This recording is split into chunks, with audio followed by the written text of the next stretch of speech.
Welcome back, everybody. Continuing the saga of the Slavs from prehistory through the Enlightenment.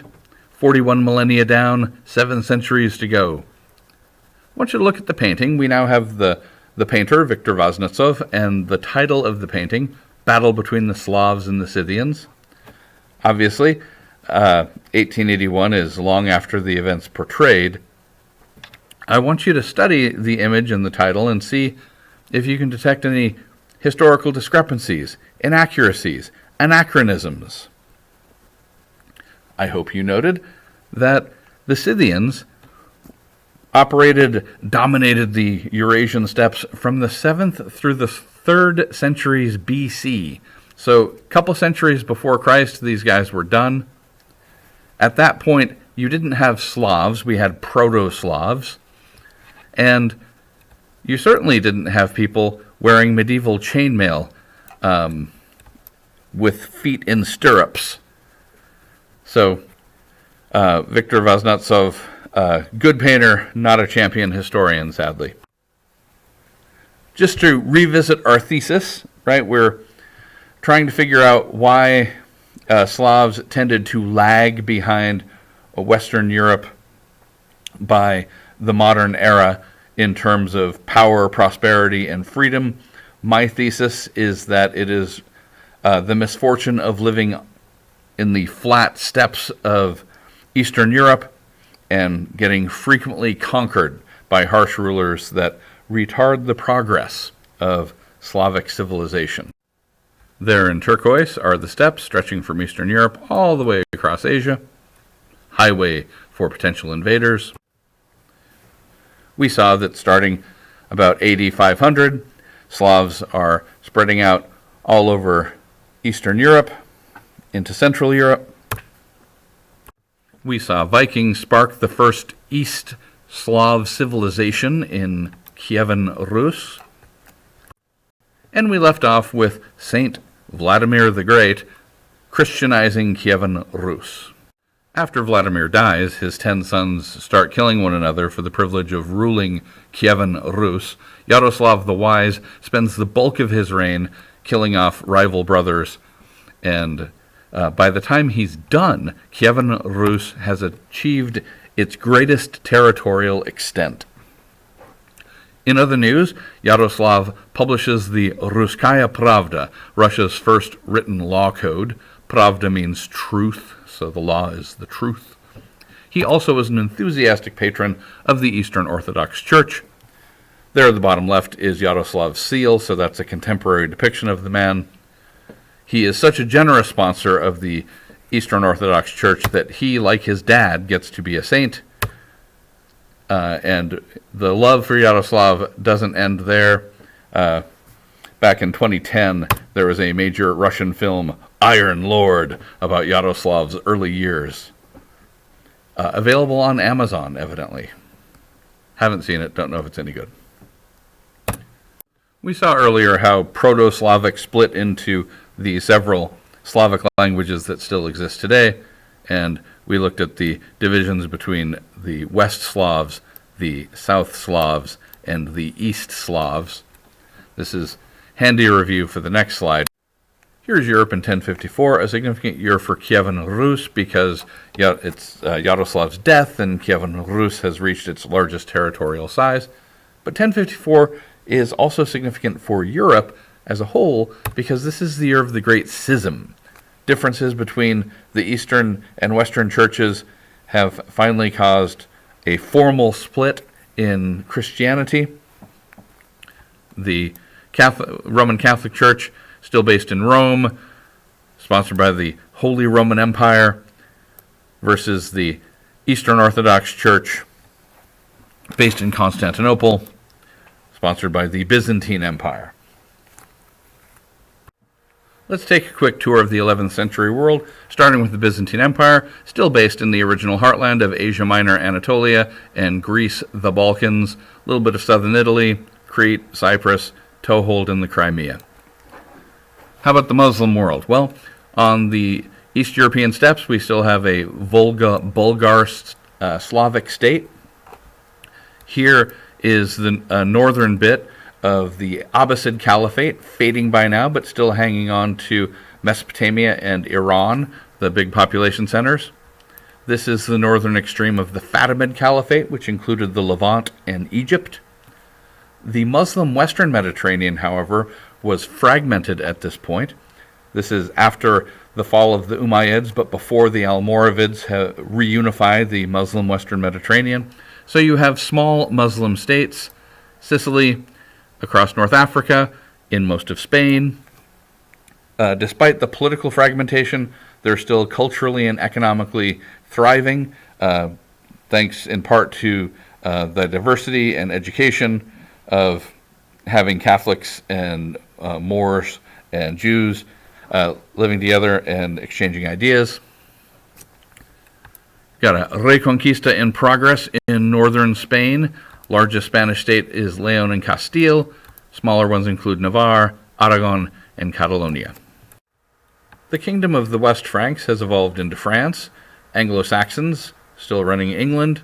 Celts have hung on to Wales and Ireland and most of Scotland, although Vikings have seized the north and some islands, including the Isle of Man. Vikings in Iceland already. And this is the Viking heartland of Scandinavia. We're coming close to the end of the Viking Age, so the Vikings are coming around to Christianity. All these folks in Western Europe are Catholic Christians. The Holy Roman Empire is big at this point, involves most of Italy, some of what's now France, all of what's now Switzerland and Austria, Netherlands, Belgium, Netherlands, most of Germany, ruling over some West Slavs they've conquered up here, some South Slavs they've conquered here and here. These South Slavs are allied with the Holy Roman Empire. In Croatia, they're Catholic.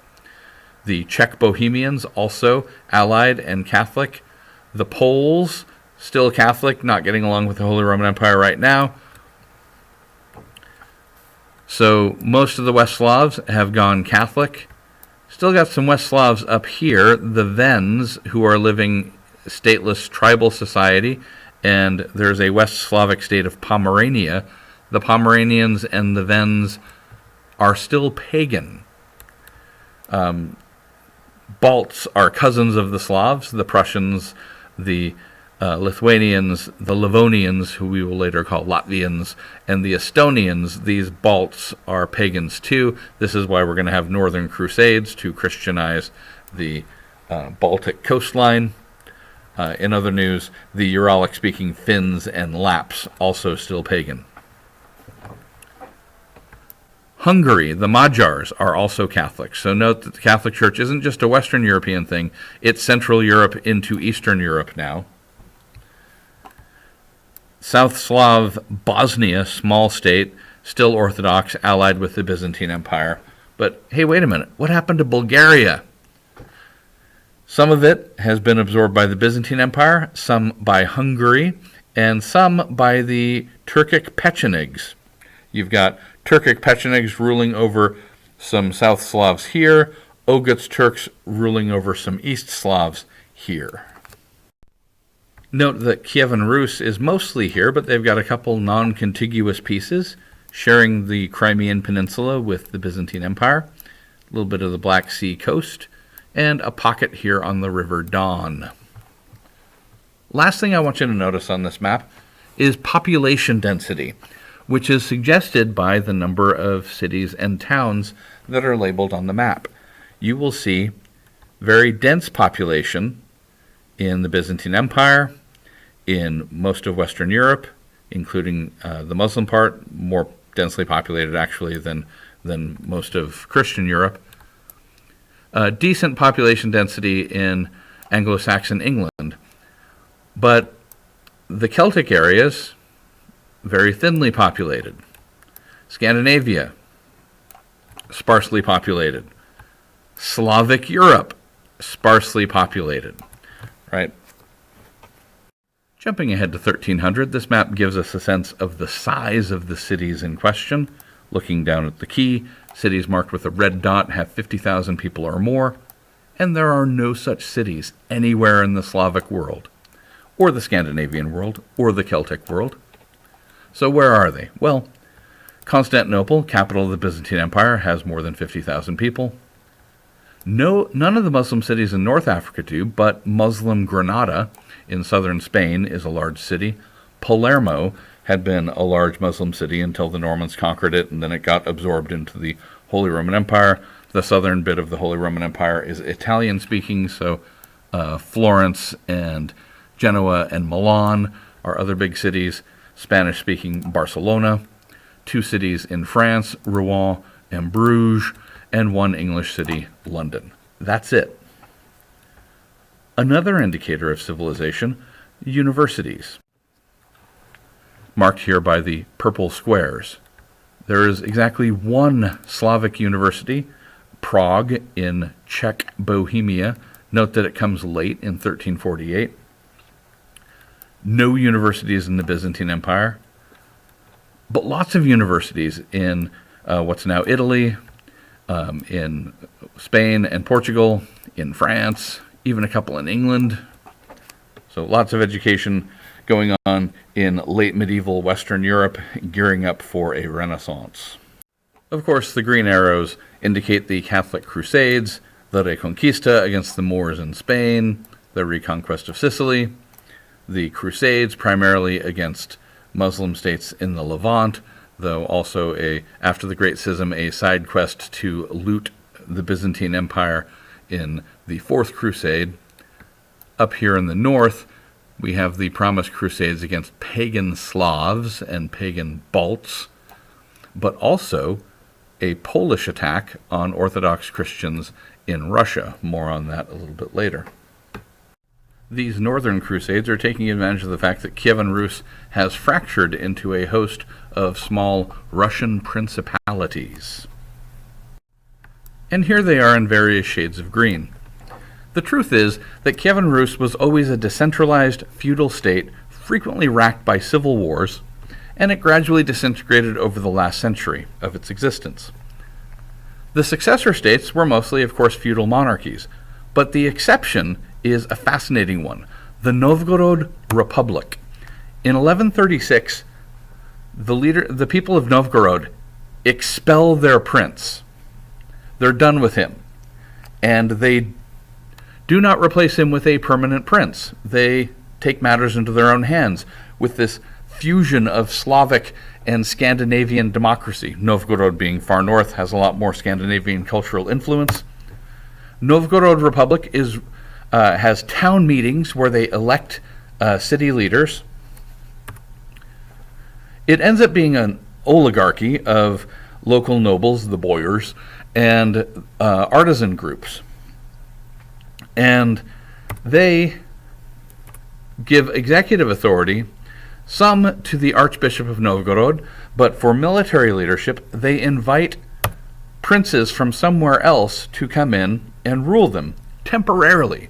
There's a rule, though, that the invited prince cannot own land in Novgorod. That's important because it makes him easy to fire, right? These princes are temporary leaders. They can be renewed if they please the people, or they can be disinvited and replaced with another prince if they don't like him. So my thesis is about Russian underdevelopment, and certainly economically, culturally in some ways, Russia is backward. But when it comes to freedom, Russia is an early adopter, right? This is 1136 when the Novgorod Republic forms. This is before the Magna Carta in England, 1215. Centuries before England really becomes a functional parliamentary, with Parliament leading the government, which doesn't really happen until the Restoration of 1660. Centuries before the Dutch Republic of 1581. Centuries before the Swiss Republic. So Russia has a measure of democracy before anyone else. What happened? All right. So if you're thinking this is a bad time for Russia to disintegrate with northern crusades to the west and the Mongol golden horde to the east, you're right. Because what finally ends Kievan Rus is Genghis Khan's Mongol invasion.